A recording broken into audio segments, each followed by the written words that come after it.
الحمد للہ رب العالمین والصلاة والسلام علی اشرف الانبیاء والمرسلین وعلی آلہ واصحابہ اجمعین اما بعد اعوذ باللہ من الشیطان الرجیم بسم اللہ الرحمن الرحیم ان اللہ لا یغفر ان یشرک بہ ویغفر ما دون ذلک لمن یشاء ومن یشرک باللہ فقد افترى اثما عظیما۔ سورہ نساء کی آیت کریمہ آپ کے روبرو تلاوت کی گئی۔ اللہ تعالیٰ کا فرمان ہے، بے شک اللہ تعالیٰ شرک کو کبھی معاف نہیں کرتا، اور شرک کے علاوہ جتنے بھی گناہ ہیں اللہ چاہے تو سارے گناہوں کو معاف کر سکتا ہے، اور جو آدمی شرک کرتا ہے وہ اللہ پر بہت ہی بڑا بہتان باندھتا ہے۔ حضرات، ان آیتوں میں، اس آیت کریمہ میں دو باتیں بتائی گئی۔ پہلی بات، شرک کرنے والے کو کبھی معافی نہیں، اور دوسری بات، شرک کے علاوہ جتنے بھی گناہ ہیں ان کو معافی ہو سکتی ہے۔ پہلی بات، شرک کرنا بہت بڑا گناہ ہے، اور اتنا بڑا گناہ ہے کہ اس سے بڑا گناہ اس کائنات میں کوئی نہیں۔ شرک کسے کہتے ہیں؟ جو عبادت اللہ کے لیے خاص ہے اسے غیر اللہ کے لیے کرنا۔ دعا اللہ سے کرنی چاہیے، دعا کرنا عبادت ہے، غیر اللہ سے مانگنا شرک ہے۔ کھانا کھلانا ایک عبادت ہے، اللہ کے نام پر کھلانا چاہیے، کسی بابا کے نام پر کھلانا، غیر اللہ کے نام پر کھلانا شرک ہے۔ قربانی ایک عبادت ہے، اللہ کے نام پر جانور کو ذبح کرنا چاہیے، کسی درگاہ پہ لے جا کے جانور ذبح کرنا غیر اللہ کے نام پر یہ شرک ہے۔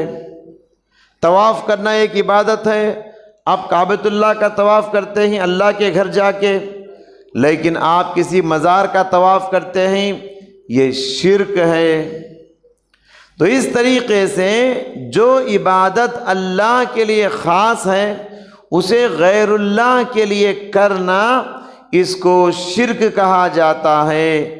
شرک کرنے والا اگر توبہ کرے بغیر انتقال ہو جائے وہ ہمیشہ ہمیشہ جہنم میں رہے گا۔ ہاں، اگر وہ توبہ کر لے، سچے دل سے توبہ نصیب ہو جائے تو پھر اس کے لیے معافی ہے۔ اللہ تعالیٰ نے فرمایا، ان الذین تدعون من دون اللہ لن یخلقوا ذبابا ولو اجتمعوا لہ۔ جو لوگ اللہ کو چھوڑ کر غیر اللہ کو پکارتے ہیں، ان سے دعا کرتے ہیں، یہ غیر اللہ اتنے کمزور ہیں ایک مکھی کو بھی پیدا نہیں کر سکتے، ایک مکھی کو بھی بنا نہیں سکتے، پورے غیر اللہ مل کر بھی۔ تو معلوم یہ ہوا پیدا کرنے والی ذات اللہ ہے، بنانے والی ذات اللہ ہے۔ جب ساری کائنات کا مالک اللہ ہے، خالق اللہ ہے، مدبر اللہ ہے، تو عبادت کا لائق بھی اللہ سبحانہ وتعالی ہے۔ حدیث قدسی ہے، اللہ تعالیٰ کہتا ہے، پیارے نبی صلی اللہ علیہ وسلم نے فرمایا کہ یا ابن آدم لو اتیتنی بقراب الارض خطایا ثم لقیتنی لا یشرک بی شیئا لاتیتک منہا مغفرہ۔ اے آدم کی اولاد، زمین بھر گناہ لے کر تو میرے پاس آئے اور ان گناہوں میں شرک کا گناہ نہ ہو، میں تیرے سارے گناہوں کو معاف کروں گا، اور بلکہ اتنا ہی تجھے مغفرت عطا کروں گا۔ تو معلوم یہ ہوا کہ اللہ شرک کو معاف نہیں کرتا۔ شرک کے علاوہ کتنے بھی بڑے گناہ انسان کرے تو اللہ تعالیٰ سے امید ہے اللہ تعالیٰ اس کو معاف کر سکتا ہے۔ آج مسلمان بتوں کے پوجا کرنے والوں کو کافر کہتے ہیں، قبر کے پجاری کو کافر نہیں کہتے۔ آج مسلمان سورج چاند کی پوجا کرنے والے کو کافر کہتے ہیں اور مزاروں کا طواف لگانے والوں کو کافر نہیں کہتے۔ آج مسلمان آگ کے پجاری کو کافر کہتے ہیں، اماموں سے، شہیدوں سے دعا کرنے والے کو کافر نہیں کہتے۔ مولانا الطاف حسین حالی نے بڑے اچھے انداز میں انہوں نے اشعار کہے، کرے غیر گر بت کی پوجا تو کافر، جو ٹھہرائے بیٹا خدا کا تو کافر، جھکے آگ پر بہر سجدہ تو کافر، کواکب میں مانے کرشمہ تو کافر، مگر مومنوں پر کشادہ ہے راہیں، پرستش کرے شوق سے جس کی چاہیں، نبی کو جو چاہیں خدا کر دکھائیں، اماموں کا رتبہ خدا سے بڑھائیں، مزاروں سے جا جا کے مزاروں پہ دن رات نظریں چڑھائیں، شہیدوں سے جا جا کے مانگے دعائیں، نہ توحید میں کچھ خلل اس سے آئے، نہ اسلام بگڑے نہ ایمان جائے۔ یہ ہے سوچ آج کے مسلمانوں کی۔ مسلمان شرکیہ کام، کفریہ کام جتنے بھی کرے وہ کافر نہیں ہوتا۔ وہی کوئی غیر مسلم بتوں کی پوجا کرے، سورج چاند کی پوجا کرے، کنکر شنکر کی پوجا کرے، ہم کہتے ہیں وہ کافر ہے، وہ مشرک ہے، وہ دین سے نکل گیا۔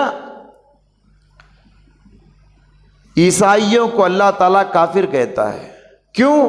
اس لیے کہ انہوں نے عیسیٰ علیہ السلام کو خدا بنا دیا۔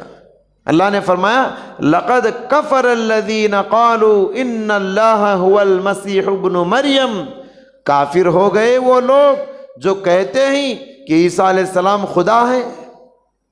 تو عیسیٰ علیہ السلام کو خدا بنانے والے کافر ہو سکتے ہیں، تو محمد صلی اللہ علیہ وسلم کو خدا بنانے والے کافر نہیں ہوں گے؟ آج کے کتنے ایسے مسلمان ہیں جو ہمارے نبی صلی اللہ علیہ وسلم کو خدا بنا کے بیٹھے۔ ان کا شاعر کہتا ہے وہی جو مستوی عرش تھا خدا ہو کر، اتر پڑا ہے مدینے میں مصطفیٰ ہو کر۔ تو حضرات گرامی، یہ پہلی بات ہے، شرک کرنے والے کو کبھی معافی نہیں۔ حضرت ابراہیم علیہ السلام ڈرتے تھے اور ڈرتے ہوئے دعا کرتے تھے، وَجُنُبْنِي وَبَنِيَّ أَن نَعْبُدَ الْأَصْنَامَ، اے اللہ مجھے اور میری اولاد کو بتوں کی پرستش سے بچا لے۔ اور خود ہمارے نبی صلی اللہ علیہ وسلم شرک سے اتنا ڈرتے تھے، اتنا ڈرتے تھے، اللہ کے نبی یہ دعا کرتے تھے، اللہم انی اعوذ بک من ان اشرک بک وانا اعلم واستغفرک لما لا اعلم، اے اللہ جانتے ہوئے یا انجانے میں مجھ سے شرک ہو جائے میں تیری پناہ چاہتا ہوں۔ اتنے بڑے پیغمبر ہمارے نبی شرک سے ڈرتے تھے، تو مجھے اور آپ کو، ہم گنہگاروں کو کتنا ڈرنا چاہیے۔ اپنی اولاد کے سلسلے میں فکر مند ہونا چاہیے، کہیں ہماری اولاد فرینڈ سرکل کے ساتھ کبھی اجمیر تو نہیں جا رہی ہے، کبھی کشمور تو نہیں جا رہی ہے، کبھی نیلور تو نہیں جا رہی ہے، تو ڈرنا چاہیے کہیں ہم سے شرک نہ ہو جائے۔ حضرات، دوسرا گناہ، دوسری بات جو اس آیت میں بتائی گئی وہ یہ کہ شرک کے علاوہ جتنے گناہ ہیں ان کے لیے معافی کی امید ہے، اللہ کے اوپر ہے۔ اللہ چاہے تو سارے گناہ معاف کر کے ڈائریکٹ جنت میں بھیج دے، اور یہ بھی اللہ کی مرضی ہے کہ اس کو ایک زمانے کے لیے جہنم میں بھیجے، گناہوں کی سزا ملنے کے بعد ایک نہ ایک دن ضرور اس کو اللہ جہنم سے نکالے گا، پھر جنت میں ڈالے گا۔ کیوں؟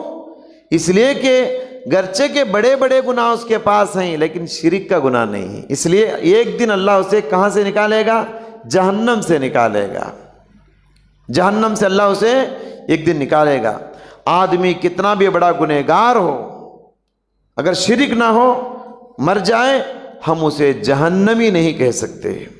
آدمی بڑا کتنا بھی بڑا متقی ہو، مر جائے، ہم اسے جنتی نہیں کہہ سکتے، کیونکہ گنہگاروں کے پاس بھی کچھ ایسی نیکیاں ہوتی ہیں جو اللہ جانتا ہے، اور متقیوں کے پاس بھی کچھ ایسے گناہ ہوتے ہیں جسے اللہ جانتا ہے، میں اور آپ نہیں جانتے۔ اور مشہور واقعہ ہم بار بار سنتے ہیں، ایک عورت راستے سے گزر رہی تھی، راستے میں اس نے دیکھا گرمی کا زمانہ تھا، کتا جو ہے پیاس سے اتنا تڑپ رہا تھا اپنی زبان باہر نکال کے زمین چاٹ رہا تھا۔ عورت کو رحم آیا، کنویں کو تلاش کی، باوڑی تلاش کی، ایک کنواں دور میں نظر آیا، جا کر دیکھا تو کنویں کے پاس پانی نکالنے کے لیے ڈول نہیں ہے، تو پھر کیا کریں، کتے کو پانی پلائیں تو کیسے پلائیں؟ تو اس عورت نے کیا کیا، چمڑے کا ساکس پہنی ہوئی تھی، اس ساکس کو نکالی، اسے رسی باندھی اور کنویں میں چھوڑ کے اس سے پانی نکال کے کتے کو لا کے پانی پلائی۔ یہ عورت کون آپ جانتے ہیں؟ یہ عورت زانیہ ہے، یہ عورت فاحشہ ہے۔ اللہ تعالیٰ کو کتے کو پانی پلانے والا یہ عمل اتنا پسند آیا، اس عورت کے سارے گناہوں کو معاف کر کے جنت میں ڈال دیا۔ دنیا یہی سمجھ رہی تھی ایک زانیہ مر گئی، ایک بے حیا مر گئی، لیکن دنیا والوں کو اس عورت کی وہ نیکی معلوم نہیں تھی جو اللہ کو اتنی پسند آئی، اللہ نے اس کو جنت کے فیصلے کر دیا، اور دنیا والے یہی سمجھ رہے تھے کہ زانیہ مر گئی۔ اور دوسری وہ عورت جو دنیا میں مشہور تھی، بڑی زاہدہ، بڑی عبادت گزار، بڑی متقی پرہیزگار، رات میں تہجد گزار، دن میں روزہ دار، لیکن وہ عورت بلی کو باندھ کے رکھی، نہ کھانا دیتی نہ پانی دیتی، بلی تڑپ تڑپ کے دم توڑ دی۔ اللہ تعالیٰ کو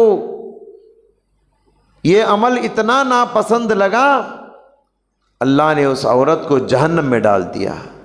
دنیا کیا سمجھ رہی تھی؟ ایک تہجد گزار مر گئی، ایک روزہ دار مر گئی، لیکن دنیا والوں کو معلوم نہیں تھا اس نے جو غلطی کی ہے۔ تو معلوم یہ ہوا کہ آدمی کتنا بھی بڑا گنہگار ہو، اگر شرک نہیں کرتا تھا، ہم اسے جہنمی کہنے کا حق نہیں رکھتے۔ اللہ تعالیٰ سے دعا ہے اللہ سبحانہ و تعالیٰ ہم سب کو شرک جیسے عظیم گناہ سے اپنے دامن کو بچانے کی توفیق عطا فرمائے۔ اللہ تعالیٰ سنتوں سے قریب ہونے کی توفیق عطا فرما، بدعتوں سے دور رہنے کی توفیق عطا فرما، توحید کو اپنانے کی توفیق عطا فرما، شرکیہ باتوں سے کاموں سے ہم سب کی حفاظت فرما، ہمارے روزوں کو قبول فرما، ہماری تراویح کو قبول فرما، ہماری تلاوت قرآن کو قبول فرما، ہماری تہجد کو قبول فرما، ہمارے قیام اللیل کو قبول فرما، ہمارے صدقہ و خیرات کو قبول فرما۔ اے اللہ اس ماہ مبارک میں بھی بہت سارے لوگ بیمار ہیں، ہسپتالوں میں تڑپ رہے ہیں، اللہ ان کو شفا کے فیصلے فرما، تندرستی ان کو عطا فرما، ہم سب کو صحت و سلامتی اور عافیت کے ساتھ سارے روزے مکمل کرنے کی توفیق عطا فرما۔ آمین۔ وآخر دعوانا ان الحمد للہ رب العالمین۔